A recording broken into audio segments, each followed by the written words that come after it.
Hey guys, I am back from Vancouver and I kind of don't really have a voice a little bit. I don't know if you can hear it, but I'm going to try to be quick in this video.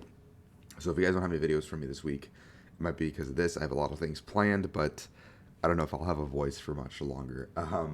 So in Vancouver, I decided to play the same 60 I played in Knoxville, which is Reggie Gigas. I didn't really know what I wanted to change. I tested a couple ideas where I thought maybe Cape wouldn't be needed, and I played Avery to try it out. I played extra lottos, extra gear. Um, I tried the bad Drago, or yeah, the other edge Drago, as you guys would call it. A bunch of ideas, and none of them really like sat well with me. None of them like really worked the way I wanted to, and I kind of came back to this 60 over and over again.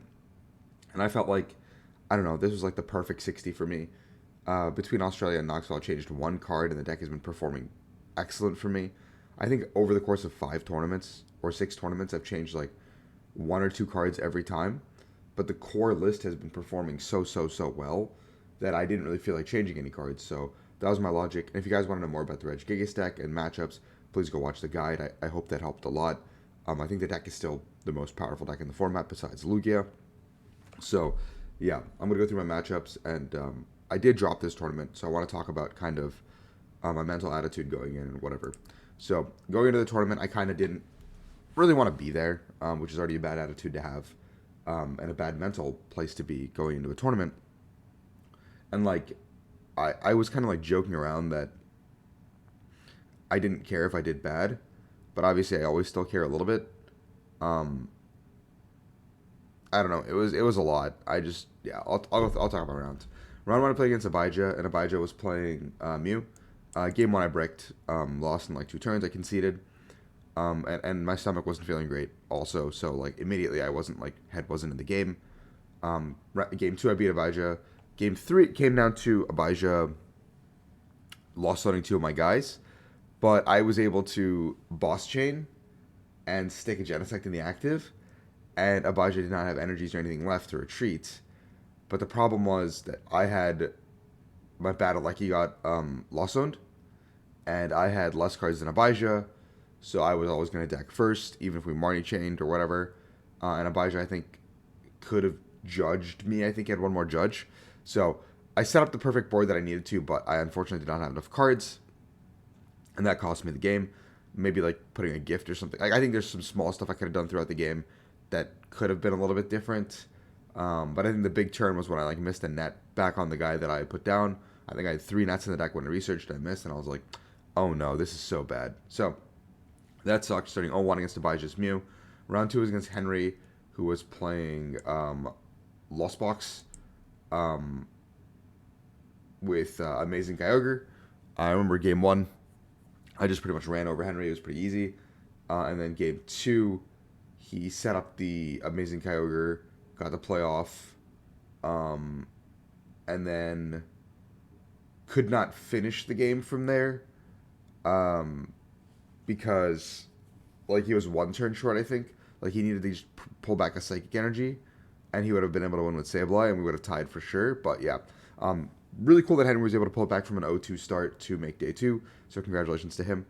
Um, then game three, I played against Andy, who was playing Arc Duraludon, and both games were just kind of like I set up, he didn't, and then I just won.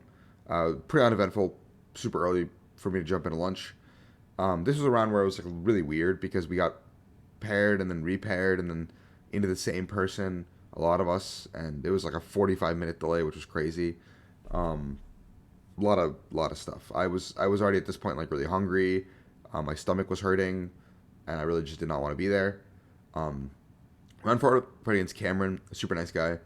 And both games against Cameron, I basically had a path to win pretty easily. Like his board was like locked. It was like pretty messy. And both games, I pretty much just did not attack until like turn 3 or 4, which at that point was way too late. Um, and congrats to Cameron for finishing at 10-4. But at that point, at 2-2, I kind of was like making jokes or like in my mind going, I really hope I lose another one so I can drop. Even though I don't know if I meant it, I was just kind of like, I really hope I can get out of here. And that's like a pretty bad attitude to have because, yeah, I know I'm saying this a lot, but like, I was being a baby. I was being a big baby during this regionals in my own mind, and that contributed to my poor performance. So then I played against Brandon, and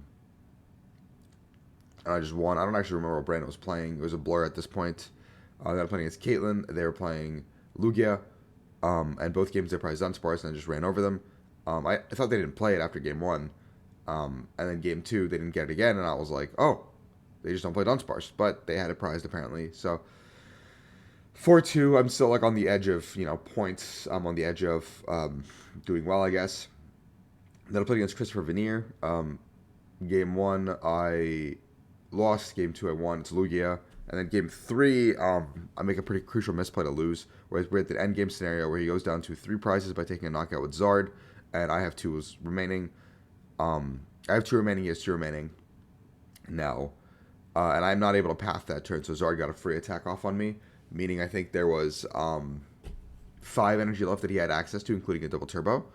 And so in my mind, I'm thinking, I knock out Zard. He has to power. He has to find his double turbo. It has to be in deck. He goes into Lugia, like he benches Lugia and goes into it, which then means that he has to find all of his energy with a Birdkeeper play if I ice him to win the game. Like all exactly remaining 4 have to be there.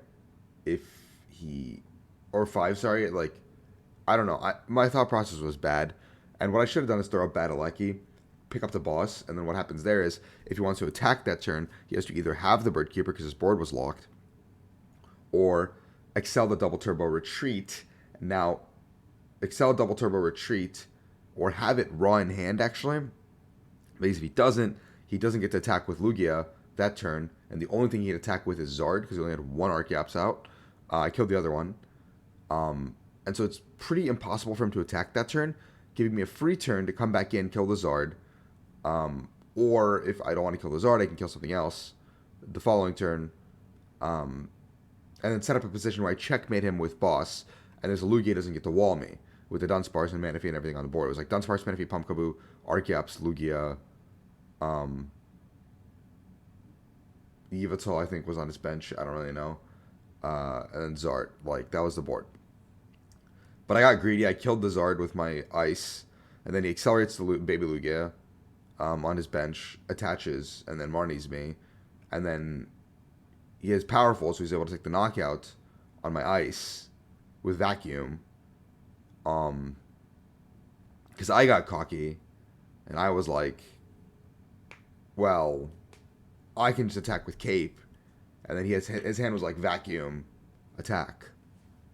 Which sucked, because yeah. And the following turn, I hit him with ice, and then I have no more path left, because I think that was my 4th path when he attacked.